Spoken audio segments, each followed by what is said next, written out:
Welcome back to another episode of Books in Review. I'm Stephen Heiner, and with us for this episode is His Excellency Bishop Donald Sanborn. Hello, Your Excellency. Hello, Stephen. We're continuing to move on with Monsignor Delassus. This is part 4 in an ongoing series. And while this focused on some personalities, Your Excellency, I think as normal in these reviews, I'll read some passages and have you comment rather than focus on any particular part of the text. Overthrowing the thrones was a task especially assigned to the Carbonari. To the Alta Vendita was given the task to make the temporal power of the popes disappear, and, what is even more bold and incredible, to corrupt the Catholic Church in its members, in its morals, and even in its dogmas. I suppose the first question is, Your Excellency, why was it so important to make the temporal power of the Pope disappear? Well, it would reduce him, first of all, in his dignity. It would also make him a subject of the Italian state and all of the churches, including St. Peter's Basilica, and property of the Italian state. So I think, yes, it's just it would denigrate, you might say, the papacy, and that was one of their goals. Is the temporal power of the papacy an essential part of the papacy? Yes, because it is not the Italian Catholic Church, it is the Roman Catholic Church. Now, it has to have its own territory. It is not part of any nation. It is above all nations, in the sense that it is that doesn't, in the sense that it is in a supernatural plane or a supernatural order, and therefore it doesn't want to be a part of any nation. See, that's why it's on a small piece of property now. That was the effect of the Lateran Treaty of 1929, but it makes the point, in other words, that this is Vatican territory. It is not part of Italy. So there's the second part of that quote was the importance of corrupting the church in its members, in its morals, and even in its dogmas. The Freemasons understood that this was a way to really undermine the church, was to go straight for beliefs. Yes, the all of the attempts to destroy the church in the past, from the time of the Roman Empire through the Middle Ages, etc., failed. And that's because there was an external attack upon the institutions of the church, and the church resisted those things beautifully and actually emerged from them better than it was before. And so the idea is to get into the church and rot it from inside, to bring clergy around to the new ideas of the revolution, and to thereby ruin its dogmas and to change it into effectively a branch of Freemasonry and humanitarianism, which is exactly what it has become. I just saw today that Leo blessed a block of ice. Did you see that? In honor of climate change, in honor of climate change. I mean, this is like a pagan rite.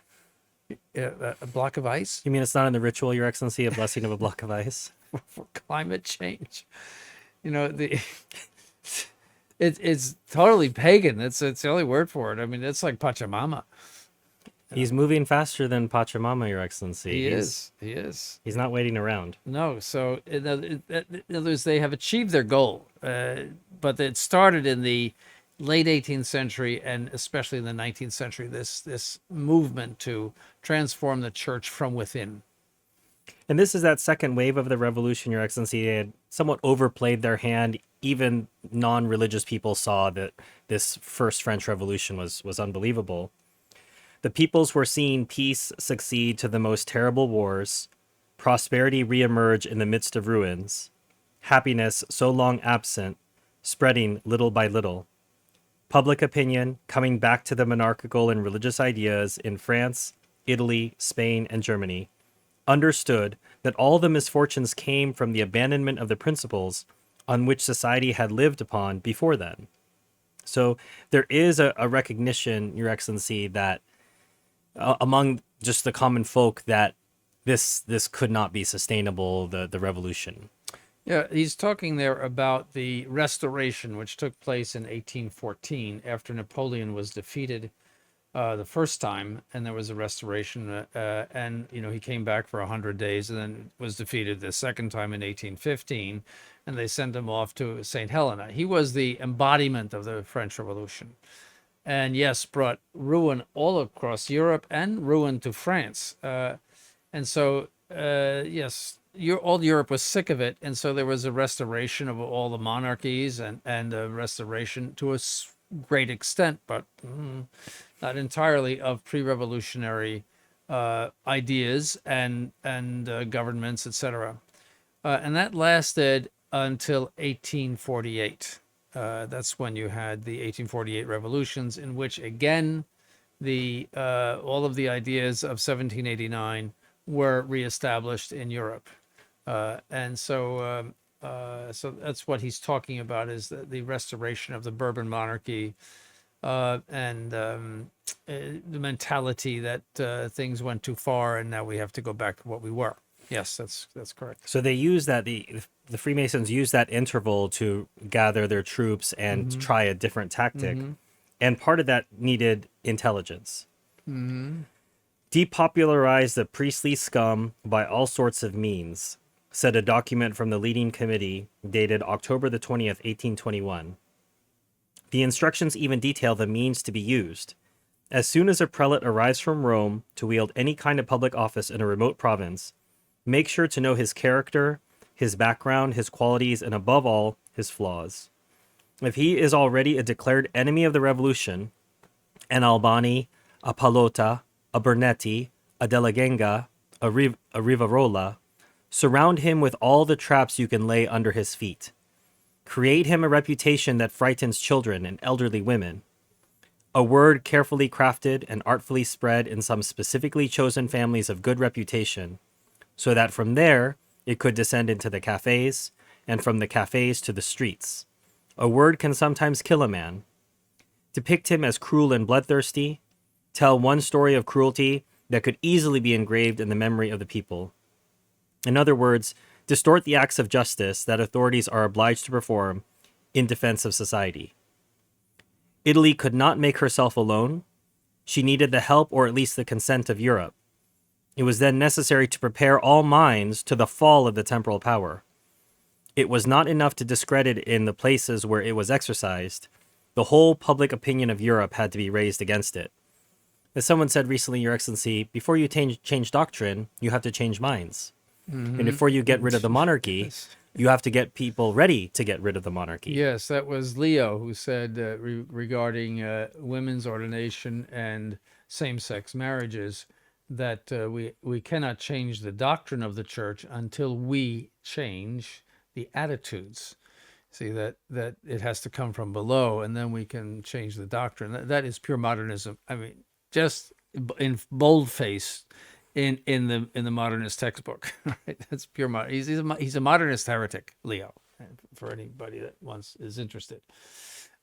Yes, well, that's they're talking about the Papal States, where Gregory the 16th in the 1830s undertook a repression of the secret societies, the Carbonari and other secret societies, and did some executions, actually, of people who were trying to overthrow the Papal States.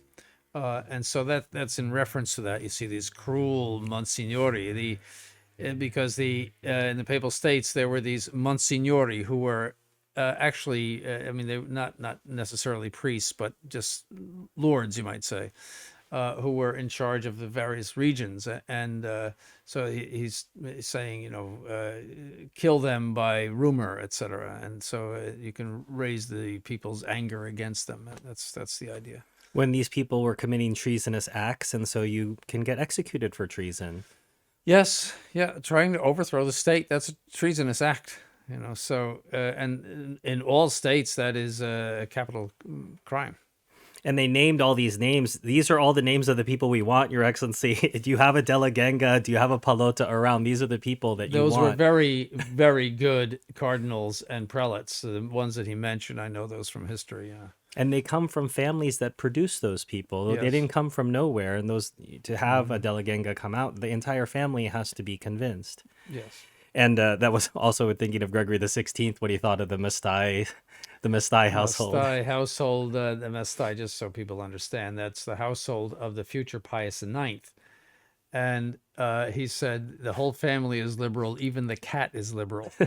So, and Pius IX did have a liberal upbringing, and when he came to the papacy, he was considered a liberal. That is, that he would speak to the modern world, and he would make changes in the government of the papal states that would please all of the liberals and revolutionaries, and that changed when they slit the throat of the person that he gave the papal states a lay government, and the head of it was a certain Count Rossi, and they slit his throat on the staircase of one of the palaces in Rome, and that was and then Pius IX had to flee Rome because the Freemason Garibaldi came in with his troops and spread pornography all over Rome, and put horses in St. Peter's Basilica, and they rode around Rome with vestments on, and just made an absolute sacrilegious mess of Rome.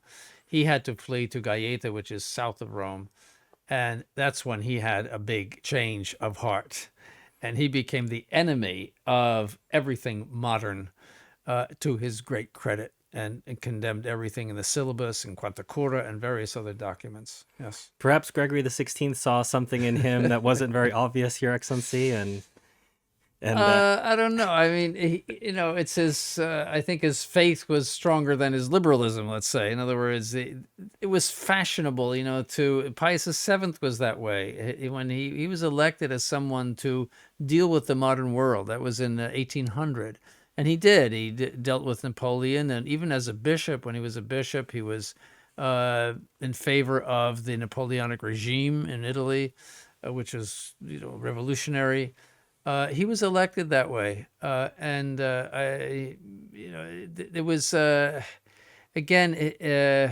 There was always a tendency of some in the church to say, "Well, maybe we can baptize the revolution," and others said, "No, we can't baptize the revolution," and so it has been a back and forth. But in Pius IX, you saw a beginning of that attitude, and then a complete reversal into something that was very displeasing to everybody who had any hope in him as a liberal. yes, So he that's the became. Mastai. Yes, Mastai Ferretti was his last name. So as the Masons observe the changing conditions, they now have to change their tactics. A document from the steering committee dated from October the 20th, 1821 said, "We can no longer walk towards the enemy with the audacity of our fathers of 1793. We are hampered by the laws and even more so by the customs, but with time, we might be allowed to reach the goal they failed to attain. Our fathers did all things with too much haste, and they lost the game. We shall win it if, refraining from recklessness, we succeed in strengthening weaknesses." And this is something that you've observed before, Your Excellency, that conservatives are just liberals who want to go more slowly. Yes, that is. Whenever you say conservative, you are already admitting the liberal side. In other words, that as if it's legitimate to a certain extent. You see, that's so liberals and conservatives. The liberal side has no value whatsoever. It just needs to be condemned. I mean, but yes, that is what they're saying. They learned from the French Revolution and the terror and everything that backfires on you, and it's too much too soon. And so they took their time. They thought they could do it in about 100 years, but it took them a little bit longer. But they got there John the 23rd, and that's exactly their plan. There is a race of insects that scientists call termites. These termites eat the inside of the beams of a house, and with admirable skill, they know how to leave the surface of the gnawed wood intact. Yet this surface is so thin that a simple touch of the finger would cause the beam to crack. This termite process is used by secret societies. Yes, that's Monseigneur Delassus saying that.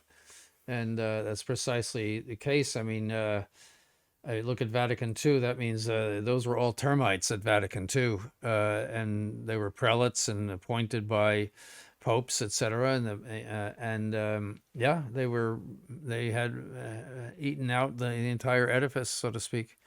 And that's why we have what we have, because of lack of vigilance and the three pontificates before Vatican II. This tactic did not go unnoticed by the perspicacity of Cardinal Consalvi. On January the 4th, 1818, he wrote to Prince Metternich, "From all the information I have gathered from all sides and from what I foresee in the future, I believe, and you shall see later if I am wrong, that the revolution has changed its pace and tactics. It no longer attacks with armed force the throne and the altars. It will simply undermine them." Here, further said the cardinal to the prince, "every day I warn the ambassadors of Europe of the future dangers that secret societies are preparing for the barely restored order, and I notice that my warnings are met with nothing but the most complete indifference. Leo XII issued the same complaints to Cardinal Bernetti. We have warned the princes, and the princes are still sleeping. We have warned their ministers, and their ministers have not watched.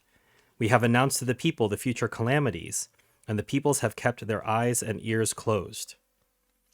Why do you think that was, Your Excellency? I'm not sure. It They just watched a bunch of their relatives get killed in that last wave of violence.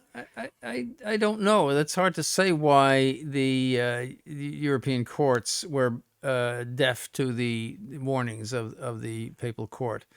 Don't forget, in the 18th century, those European courts were loaded with Freemasons. So already controlled, and so the messages were not passed on? I think so, yes. I mean, as late as the 1774, I think it was, Clement XIV was elected precisely to suppress the Jesuits. And that was at the pressure of Spain, Portugal, France, and France. All of their ministers were Freemasons and liberals and anti-Catholics. Choiseul and in France, and others in Portugal and Spain, and also the Austrian Joseph in Austria. They were Maria Theresa's court was loaded with Freemasons. So don't forget that's what's going on in Europe. So probably it hadn't changed much afterwards. It was that for example, Louis XVIII was a Freemason, and so was Charles, his brother. They're both Freemasons. So these are conservatives, you might say, that are very much tainted by all the principles of Freemasonry to a greater or lesser extent. So that could be the reason for that. One of them reassured Louis XVI when he saw Voltaire in town that, "Oh, it's okay. I thought he was banished. Oh, no, that's fine now." Yes, I think it was Charles X. I think that, and I forget his name right now. One was Artois, the other one was Provence, and so I think that he was Artois, and the Count of Artois. And yeah, don't worry about it; it's okay. And Louis the XVI being Louis XVI, very impressionable and indecisive and weak, very good man, but made all the wrong decisions. Said, okay. Louis XVI, for example, banned the marriage of Figaro because it was a way of tearing down the nobility. And then pressure was put on him, and he said, okay, it's all right. So every decision poor Louis made was the wrong one, leading up, the American War, giving all the money and arms and army and everything to the American war, simply to humiliate England, which was not really necessary.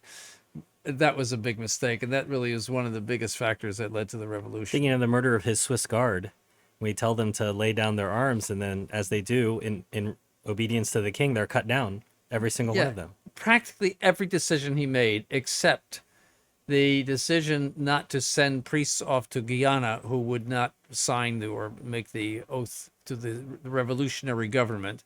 He said, I will not sign that, and I veto that. And even though he had the power of veto from the Constitution, that was what irritated the National Assembly to put him up on trial for, because that was just a pretense. They didn't really want to give him the power of veto. They just needed to appear to give him the power of veto. Yeah, the whole thing was planned to get rid of him from the beginning. But poor Louis meant well, but everything he did was wrong. Not only did the Alta Vendita as a society have to proceed with the utmost caution, but each of its members were advised to exercise the utmost prudence themselves. You must appear as simple as doves, said the instructions to the 40, but you shall be as prudent as serpents. The role assigned to them was such that it was easier for them to be discreet than for others. They did not have, like Mazzini and his hitmen, to draw their daggers, to cause riots, to provoke revolutions. Their business was to influence minds in order to pervert them, to use speech and writing to seduce people and propagate ideas. They were leading inside Freemasonry what has been called the army of pacifists or intellectuals, composed of journalists, academics, the members of parliaments, who shape public opinion and who prepare some to make, and some others to accept, laws designed to enslave the church until it could be destroyed. Yeah, the Alta, I think that's Vendita, but that was the group that had the mission to infiltrate the church and change the minds of prelates so that one day they could get a pope after their own ideas upon the throne. And they were successful in doing that. John the 23rd was their man. And but all of the others that had been corrupted in those years between the 19th century to the time of John the 23rd, they were waiting in the wings. I mean, they just came out on the stage as soon as he was elected, and they were all stars of the show. So I mean, there was a great deal of success that they had in rotting the minds of the clergy. That's why we have what we have today. In 1806, a member of the military, Giovanni Battista Simonini, having read Barruel's book, sent him from Florence a letter in which he says that, being in contact with Jews of Piedmont at the moment when this country was in revolution, he pretended to be born in Livorno to a Jewish family, and that he was still a Jew at heart while being externally a Christian in order to gain their trust and discover their secrets. They opened up to him little by little. Here is what he retained from their conversations. The Jewish sect is now the most formidable power, considering its great wealth and the protection it enjoys in almost all European states. It appears as completely separated from all the other sects, but in reality it is not. It suffices that one of them proves itself to be an enemy of the Christian name for the Jewish sect to favor, bribe, and protect it. With all the other sectarians, the Jews are only forming one faction to destroy, if that was possible, the Christian name. Mani and the old man of the mountain came from their nation. The Freemasons and the Illuminati were founded by them. In Italy and in Spain, they won over to their cause many members of the regular and secular clergy, prelates, bishops, and even cardinals. They hope to have a pope from their party. They promise themselves to be masters of the world in less than a century. For this purpose, they will destroy the Bourbon family with means of money and intrigues. They hope to obtain citizenship from all governments, and then, once being citizens like everyone else, they will buy lands and houses, and through usury, succeed in completely stripping Christians of their possessions, turning all their churches into synagogues, and making their sect reign over the ruins of all the others. Is this a conspiracy theory, Your Excellency? Well, it should be noted that historically Jews have always persecuted the Catholic Church. The Christ, they see Christ as a false Messiah, and therefore someone who removed from them their election,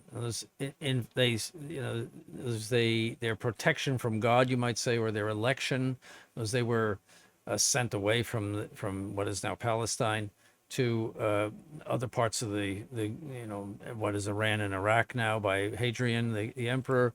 There was all of their troubles have come from Christ the Messiah and Christianity, meaning the Catholic Church. And so they have a built-in opposition to the Catholic Church, obviously, and an opposition to Christendom and the establishment of the Catholic Church in society, and particularly in Europe.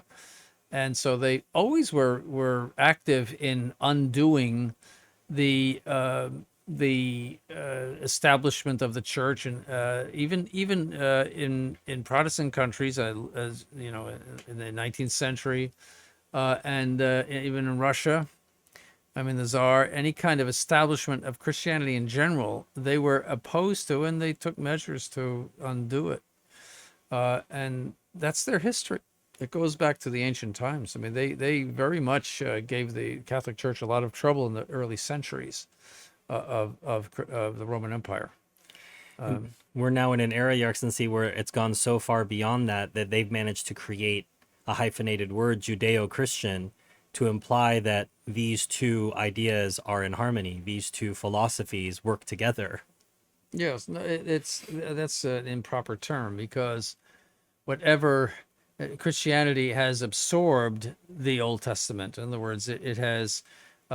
First of all, St. Paul says all of the law, the Levitical laws need not be should not be observed. That is, all the special washings and all that they did in the Levitical laws, and everything that belongs to the moral law is absorbed by Christianity. So it's something like the butterfly coming out of the caterpillar. In other words, It's not a caterpillar it slash it dash it has butterfly. set aside the old body of the caterpillar, and now it's something new, you might say.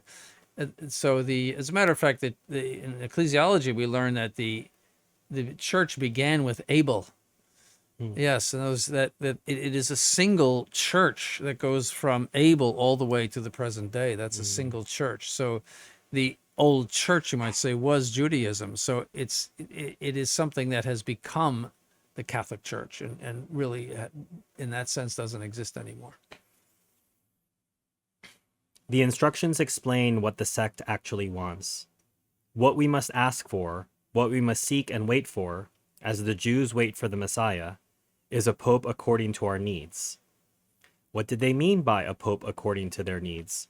The instructions further explain. Alexander VI would not suit us because he never erred in religious matters. A Clement XIV, however, would be perfect for us from top to bottom. Borgia has been anathematized by all the vices of philosophy and incredulity, and owes this anathema to the vigor with which he defended the church. Ganganelli surrendered himself hands and feet bound to the ministers of the Bourbons, of whom he was afraid, to the unbelievers who celebrated his tolerance, and Ganganelli has become a very great pope to the eyes of the philosophers, something like good Pope John.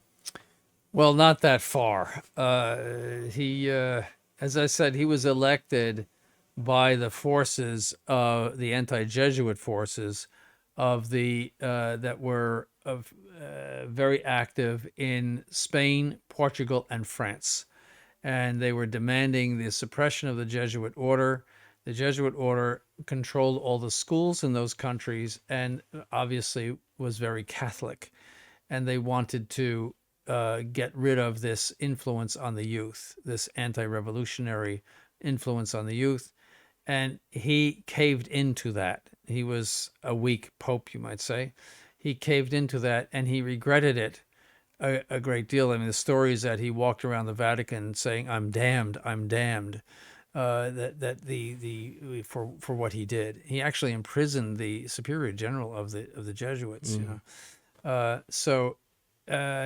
He's someone that goes down in history as not one of the greatest popes that we ever had. Let's put it that way. I But I was mean, his doctrine was perfect. I mean, there's nothing, but it was his certain decisions. There is no assistance to the pope with regard to prudence. In other words, a pope can make very imprudent decisions with regard to the government of the church. Nothing that is harmful to souls, but nonetheless imprudent. You see, so that's very possible, and popes have made imprudent decisions, in the history of the church. So it's important to distinguish those two things. And Monsignor Delassus follows your thinking, Your Excellency. He footnotes this mention of him. Those who accuse the weakness of Clement XIV, says Louis Villot, don't put themselves in his shoes. They don't see the situation as he saw it. Poor Pope, cried St. Alphonsus Liguori when he heard the sad news. Poor Pope, what else could he do? And soon after, will of the Pope, will of God. Then he imposed on himself an inviolable silence. Clement XIV died without seeing peace established in the church, without being able to win it for himself. Yes, you can see that St. Alphonsus was obviously unhappy with his decision, but he was deferring to his judgment. And yes, I mean, there's excuses, given whenever somebody great like that, a pope or something, does something wrong. There's a general tendency to excuse them for one reason or another. But in hindsight, and hindsight is 2020, it was a very bad decision. And it was really giving into a revolutionary party in those countries, in those. So Louis XV was busy with other things, and so really the person running the country were his Freemasonic ministers, and that was true in Spain and Portugal too. What do you make of St. Alphonsus's formulation, will of the Pope, will of God? Well, it's a form of obedience. In other words, he was saying, even if you don't agree with the decision of your superior, you say, well, this is the will of God. I'll it's in others. It is it's the will of God for me. In other words, he's saying, I'm not going to make any judgments about it because I'm not the Pope, and that's his He's business. not going to issue a dubia. And No. I mean, it's just he was. It's an act of obedience. In other words, that's the will of God for me. If I really have nothing to say about it. That's sort of but you can tell by his comment, poor Pope, that he didn't agree it wasn't. with what he did. If it was a good decision, he would have said something positive. Instead, Right. he says, "Poor Pope." No, I don't think anyone sees it as a good decision. In hindsight, no. Well, maybe the Dominicans are Excellency. Well, there's some. I mean, there's a lot of people that don't like the Jesuits, but it was not the right time, let's say, to suppress the Jesuits. I mean, they perhaps were suppressible for other reasons, but and I won't get into that. But it was not the right time because they were a bulwark against that revolutionary spirit, and that's why those courts were demanding their suppression on pretexts of silly things, but it was just not the right time. It was just a wrong decision, especially at that time. See. The sect seemed not to have given up on seeing its hopes realized during the last conclave. La Acacia, in the September 1903 issue, published an article signed by Brother Hiram titled The Death of Leo XIII. He called for a pope who would loosen the ties of dogmatism, excessively tensed, who would not listen to the fanatical theologians who denounce heresy, who would let biblical scholars work as they please, who would recommend and practice tolerance towards other religions, who would not renew the excommunication of Freemasonry. Once again, Freemasonry's hopes were dashed. Never has the action of the Holy Ghost been more obvious than in the election of Pius X. Oh yes, Pius X. That was the bête noire for the Freemasons. He would reverse everything. I mean, just Leo XIII was again dogmatically perfect, and also he wrote against Freemasonry. He wrote against all of the revolutionary freedoms, so-called freedoms. I mean, but he did pursue a course of trying to reconcile the church with the modern world, the Third Republic and all, which again was a disaster, just as Clement XIV's action was a disaster.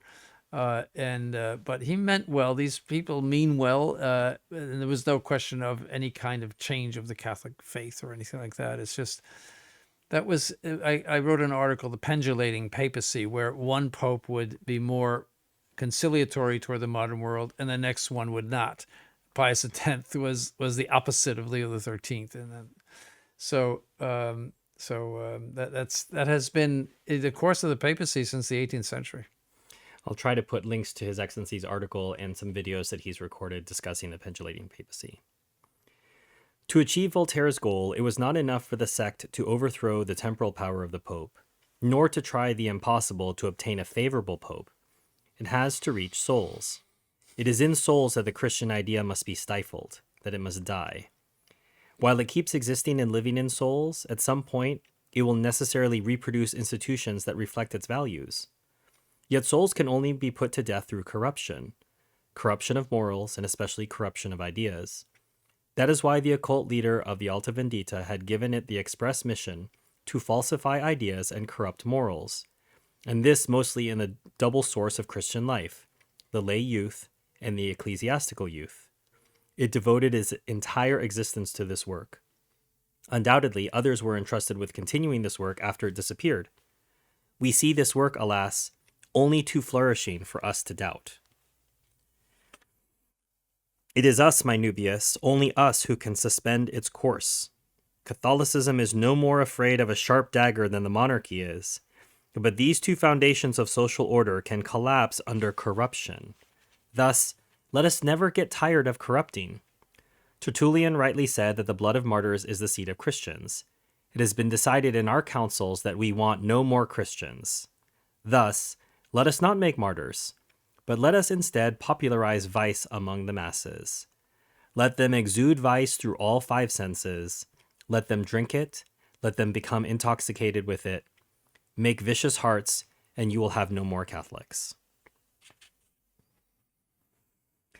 Yeah, that's precisely what they did, especially after World War One, which is sort of a social revolution. If you look at for example, the clothing of women, if you look on the Titanic, pictures of people on the Titanic, the women were clothed all the way down to their sleeves, all the way up to here, and down to their ankles. By 1920, the skirts were up to their knees. This was all bare, bare up here, and they look sleazy. There was some crazy thing that happened after World War One, and then you had the theater, the movie theaters, the Hollywood, etc., which was absolutely filthy. I mean, if you see some of those old movies, the original Ben-Hur. I looked once at the original Ben-Hur. It was so dirty that I just had to turn it off. It was absolutely filthy. Owned and run by the forces of organized nationalists. Yes, they originally, I saw a video about Hollywood that they originally got going in New York. They mostly Russian Jews. They got their theater or their movie business going in New York, but the established movie business didn't want them. So they went out to California and established Hollywood, and yes, they brought in a lot of pornographic movies. I mean, it's just terrible, and that's why the Catholic Church, Pius XI, issued something on motion pictures, and the Catholic Church established a Legion of Decency, and so that cleaned it up to a great extent. But it was terrible. The 1920s silent movies, they were absolutely awful, many of them. In this part of the text, Your Excellency, we'll see a lot of testimony that Monsignor Delassus shares. A novelist gave as a postscript to his last work the following words: "What a humiliation for me. Before me, I see my sister degraded by my book. Put vices on display and call that psychology, naturalism, humanism. Such is the whole French literary career nowadays. What will this people ever do and become if this hysterical trash is its sole intellectual nourishment? A literature like ours is the greatest element of corruption and social decay that could ever be." Mm-hmm. Yes, pornography, and especially in the 1960s, the Supreme Court saying pornography pertained to freedom of the press, and so it was just distributed everywhere. In the 1960s was another social and religious revolution, social revolution, feminism, which was another contribution of the French Revolution, and all of those 19th century Freemasonic ideas, the destruction of the family through the destruction of the woman, and that yes, it all makes sense. That's what they did, and then they also infiltrated the church through modernism. Pius X suppressed it, but as I said, the pontificates from 1914 to 1958 were negligent in repressing the modernism in the seminaries and in religious orders, etc. And so you had a whole pool of modernists ready to come right out on the stage in 1958. And many of them were prelates. Pius XII made some absolutely abominable appointments, such as Wojtyła in 1958, and many others who were present at that council and very active at the council were appointed by him. Montini.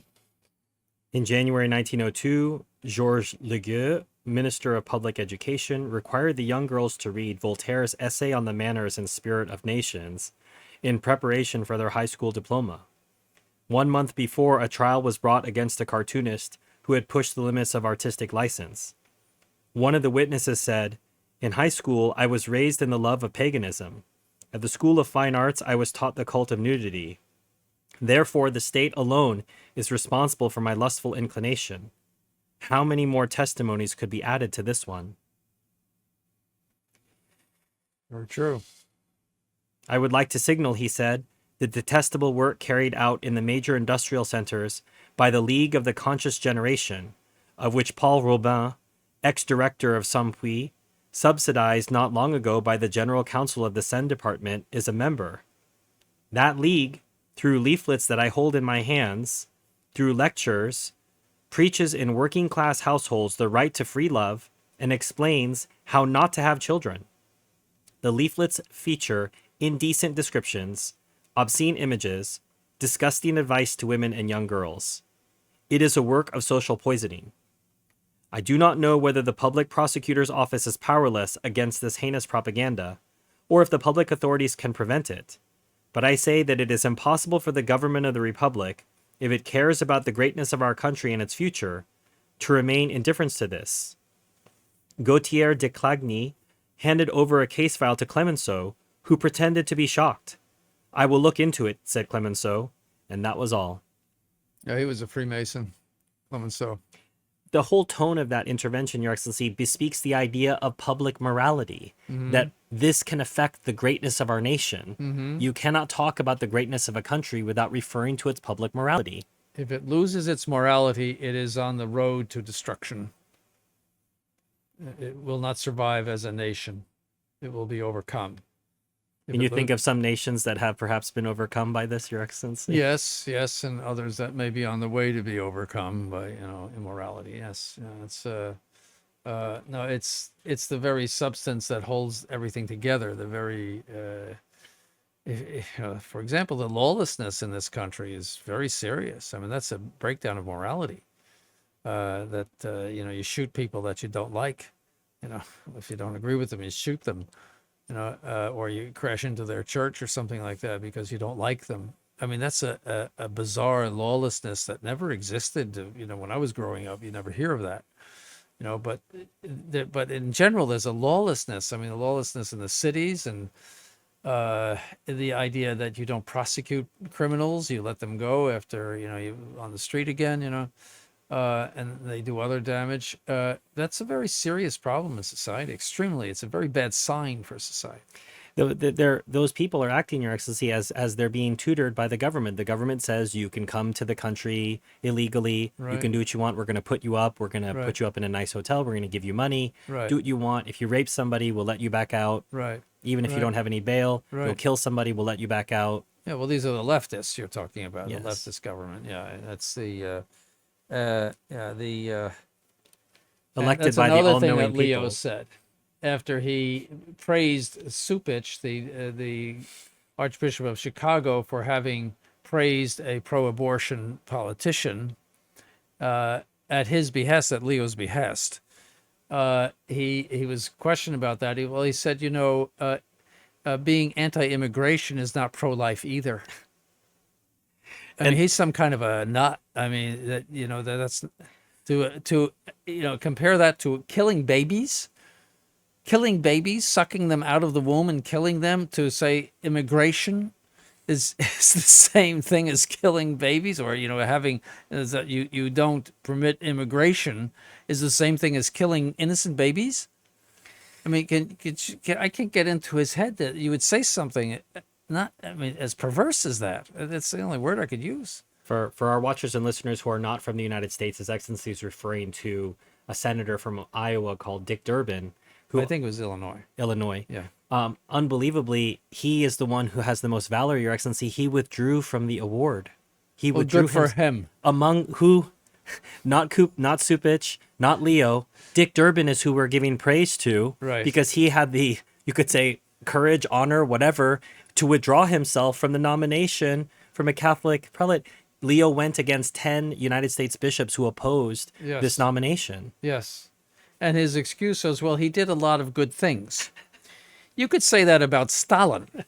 Stalin did a lot of good things for Russia. He modernized Russia. He did do a lot of good things for Russia. He also killed anywhere between 20 million and 60 million people. it depends on your estimate, but anywhere between that. I mean, wipe them out, starve the Ukrainians, but he did do a lot of good things. Hitler did, made Germany an economic success. What we know about him. To say that somebody who, I mean, how do you have the blood of babies on your hands by approving laws like that? How that wipes out anything else that you could even, any good that you did at all. It just wipes it out. I mean, it's just, I, what kind of world are we living in? I think I shared with you, Your Excellency, the Stalin Museum in Georgia. Yes, There's pictures of Stalin with his mom yes, and with the youth. And you could yes, see, like, oh, look, here's Stalin doing some wonderful things. He's yes, not a great yes. murderer. Just like in the newsreels of Hitler with the dog, and Hitler with children, and Hitler with uh, yeah, it's I just I am just flabbergasted that you could defend such a thing. That he would, and also saying, well, capital punishment is not pro-life. Well, he's in line with the new teaching, Your Excellency, Yes, as you he know. is. He is. But the church has always defended the right of governments to do capital He's on punishment. a roll. I mean, one day you're blessing a block of ice, the Yes, other day you're I, defending Dick Durbin, we and can't keep up. can't. I mean, Leo Watch might have to go to 2 week I know, or every episodes. day we might have to do Leo watch. We can't keep up. Once a man, he said, even a prince, or especially a prince, starts to be corrupted, be sure that he will not stop now that he has started. There are little morals even among the most moral people, so he says, and we must move very quickly in this progression. That is true.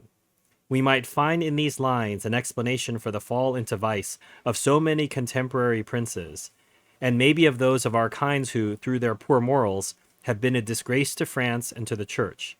For Freemasonry was not just born today, it has always had the same goal and always used the same means. In our Christian society, the woman, following the example of Mary, preserves the aroma of purity in the family and in society. The virtue that emanates from her envelops even the most vicious man, forcing him to restrain himself to some extent, sometimes even pulling him out of his corruption.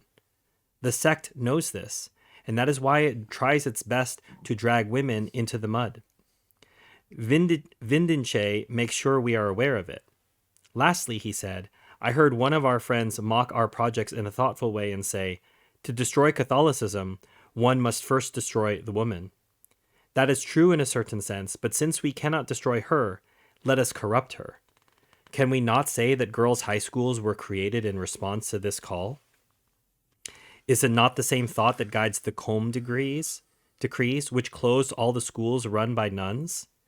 The nuns in the classroom and in the Sunday meetings inspire in young girls self-respect, decency, and purity.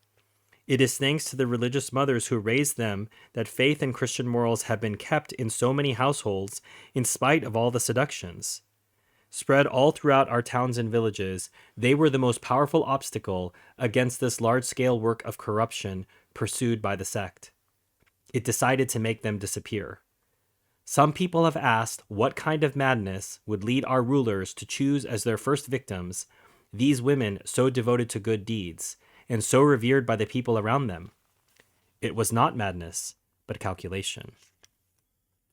Yes, the destruction of the woman is one of the biggest single factors in the destruction of morality in society, and also of the troubled children. In other words, a lot of the children, like these children who shoot up schools and all, come from troubled families because there's they have broken up. The families have broken up, and I think you told me 85% of the divorces are initiated by women because they say their husband is controlling, quote unquote. That means he wants to be the head of the house, which is what God wants, and St. Paul speaks about, and which is the law of Christ, that he be the head of the house, and that's known as controlling. Because they want to be the head of the house. You see, the women want to be the head of the house, and so no, they've destroyed women. They've destroyed women with artificial birth control too, and so get out of the house, they have a baby, or they put off having a baby till they're 35 or 40, and because then they can go out and get a career. And then if they have a baby, they put the baby in daycare. This is the culture that we're in. It has destroyed the family, and that's why you're seeing a lot of the problems that we're seeing. A lot of these shooters, etc., are, a little off and insane, or have big emotional problems. I would blame that on the destruction of the family. Those things did not occur before the 1960s. I'm reminded of an interview you gave in the late 80s or early 90s, Your Excellency, in which you referenced, was it St. Alphonsus who said that people admire Michelangelo for creating a work of sculpture, but what about mothers and what do they create? Yes, Was that St. Alphonsus? I think it was St. John Chrysostom. St. as a John. matter of Yes, you're fact. right. You said St. John Chrysostom. So Sorry. yes, that if Michelangelo came back to life, he would fill a stadium.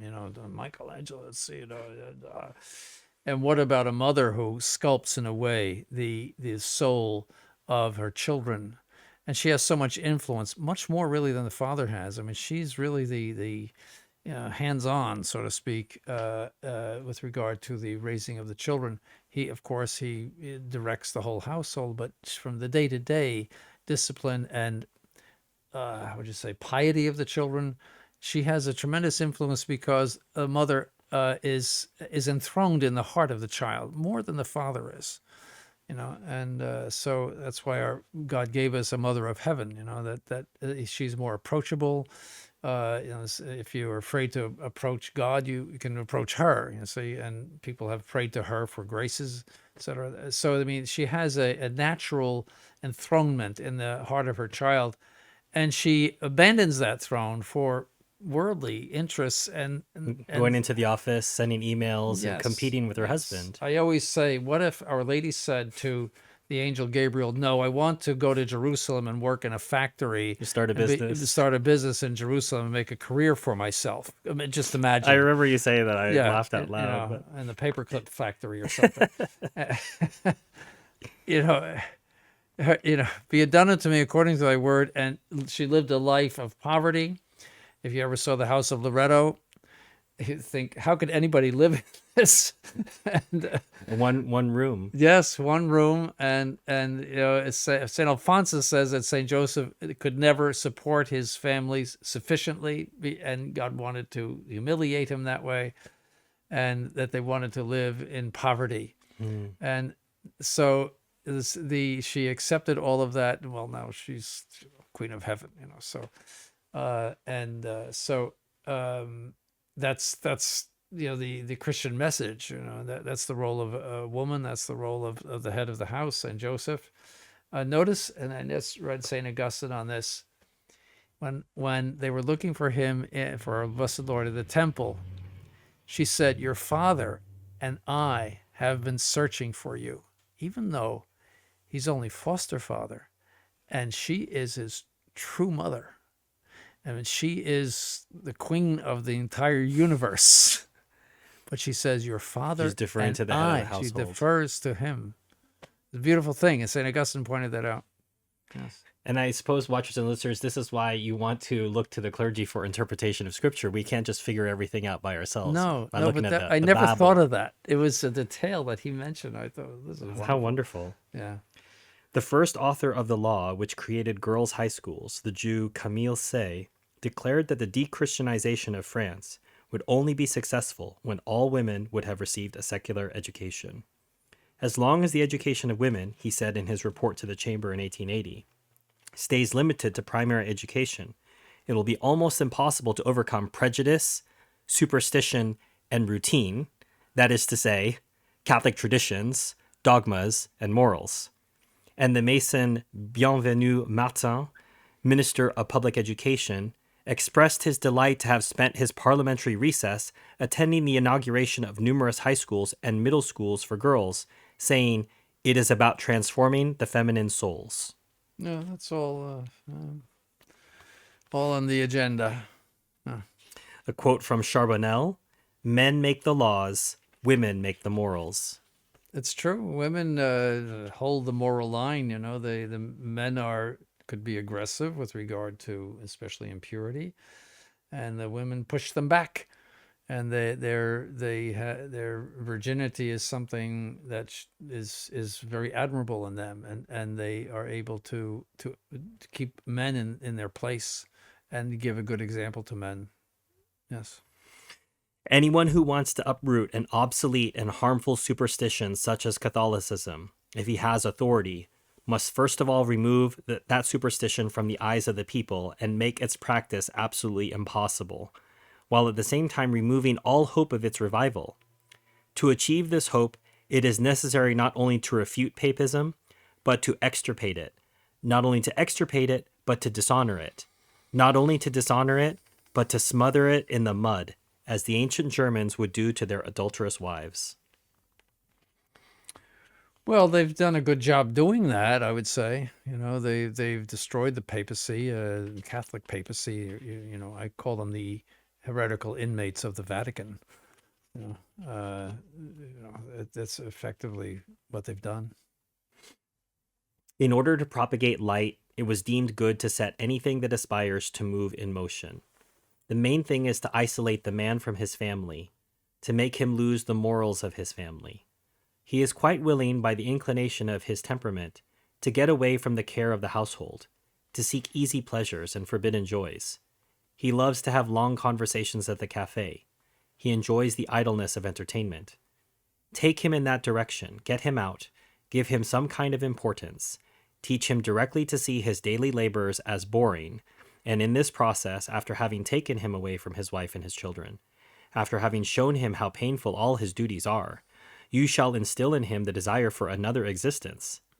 When you will have successfully instilled in a soul disgust for the family and for religion, as the one almost always goes after the other, drop certain words that arouse the desire to be affiliated to the nearby lodge. So as you note, Your Excellency, it's not enough to attack the mother and say, taking care of a child, that's not so important. Starting a business in Jerusalem, that's important. Mm-hmm. So the man has to be told, your duties and taking care of a family, that's not important. You know what's important? Sports and getting out of the house and having guys' weekends. That's what's important. Mm-hmm.